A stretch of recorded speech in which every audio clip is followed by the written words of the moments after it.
Now, for the better part of a couple months now, I've been looking into why players do and don't like certain frames. And in this video, I'm going to be talking about why players don't like Dagath. Dagath is personally one of my favorite Warframes, and even with that, I still haven't built her fully because to survive in even high level gameplay, she doesn't even need to be built fully. She is just that powerful. So it took me a while to find reasons players don't like her, and I'm not even gonna lie, I'm a bit biased, so I don't agree with all these, but I'll state them straightly without any bias in them at all. So what I found first off is ability clashes. This is actually a big one. So Doom is an ability that is used very often, is one of her main abilities. When you cast Doom, it allows your word scythe, your first ability, it allows it to attack twice. Essentially, it's only a portion of the damage that gets redealt to the enemies, but they also suffer viral damage. It does a good amount of damage to these enemies, and now what I've heard a lot is that Doom often steals people's kills. Now, I've personally never been on the receiving end of this, so I don't know what it's like, but from what I've heard, Doom will steal the kills, and that obviously clashes with other players' abilities, and when they're trying to get on-kill effects, like Warframes like Hero, it affects their ability to play the game. Naturally, disrupting team synergy is not fun at all. That's not something you want to experience, so it is natural that people would hate Doom when it does that. Now, I didn't even know this was a thing until I started asking around about it. Now, the next thing is a clunky or redundant kit. I've heard this mentioned quite a bit. A lot of players feel that her first and second ability, respectively, could be merged into simply one ability.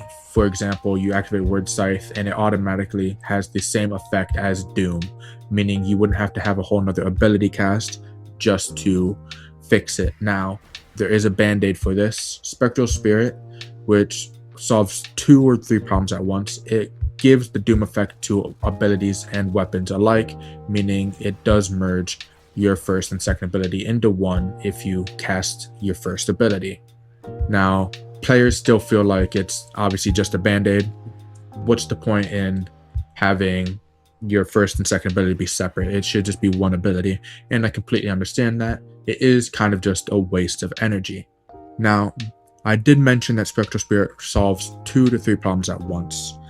The second one is survival. Like I mentioned, when you cast it, you are invulnerable for however long your duration is. If you have 300% duration, that is 30 seconds of invulnerability. That's an insane amount of invulnerability time. Without Spectral Spirit, without her augment, you are stuck with shield gating. Shield gating is one of the best forms of survivability in this game. It pretty much negates everything. The chance of dying while shield gating, if you're doing it properly, is slim to next to none. There is a big problem with that though. It requires you to constantly be casting abilities. That means your energy needs to always be upkeep. That means you have to always be on your A game. That means if you look away for like a second, you're dead. Now, a lot of players don't like that. A lot of players like power fantasy, running through, doing whatever you want. That's why Spectral Spirit is amazing. It's just invulnerability without thinking.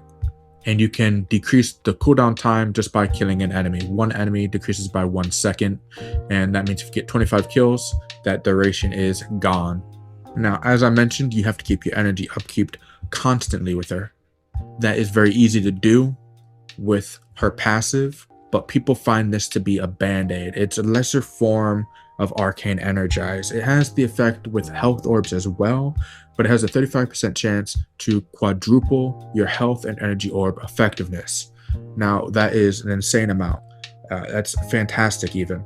The only problem is that people find it to be a band-aid. It's not nearly as good as just slapping on Arcane Energize and Equilibrium, because her passive does not affect equilibrium, meaning if you get health from equilibrium, it's not going to have that chance of being quadrupled. Same with energy.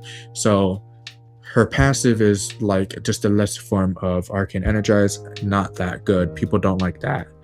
That is a problem Spectral Spirit also fixes. That's the third one. While you're in Spectral Spirit form, health orbs have a 100% chance of dropping from enemies, and those do affect with equilibrium, meaning that you can pick them up and your energy will constantly upkeep. But of course, her passive being a lesser form of Arcane Energize is simply just not that good. I don't even know what they would change it to, but I can acknowledge that it is a valid opinion, especially when it doesn't even pair with equilibrium. And now the very last thing I'm going to focus on is her line of sight. People don't like that her fourth ability has such a low line of sight, a narrow range. Now, I'm more than capable of acknowledging that that is definitely a big problem. It's only about, let's say, the range is only about, let's say, between these two pillars, 10 meters wide, maybe 8. They kind of clip through. So 10 meters wide, that's not that good. There's a lot of other frames in the game that have the same level of nuking, but with higher range and for less requirements. Now, honestly, her requirements to nuke aren't even that high to begin with. It's 1, 2 button pushes, and then her 4, and then that's it. The enemies are dead. But other frames do more damage with less, and that is a main problem for people that move from, let's say, Nezha's nuking build to her, or Severgroth's nuking build to her. That is a problem with player preference, but her line of sight being that low, I can definitely see why players won't like it. But anyway, with that being said, that is pretty much just about it. There is one more point. It's that people don't like that she can't ride her own summoned Kaithe. And I think that'd be too close to Eureli's thing. But I could understand that a lot of people would want to ride Kaithe. But that wouldn't even work in half the mission. And 90% of the missions, you'd have to be on a free roam map to do that. So I didn't even think about it until ending the video now. But anyway, like I said, that's just about it. Tell me what you think about Dagath. Do you love her? Do you hate her? Do you hate her for a reason I didn't mention? And with that being said, that's just about it. Until next time.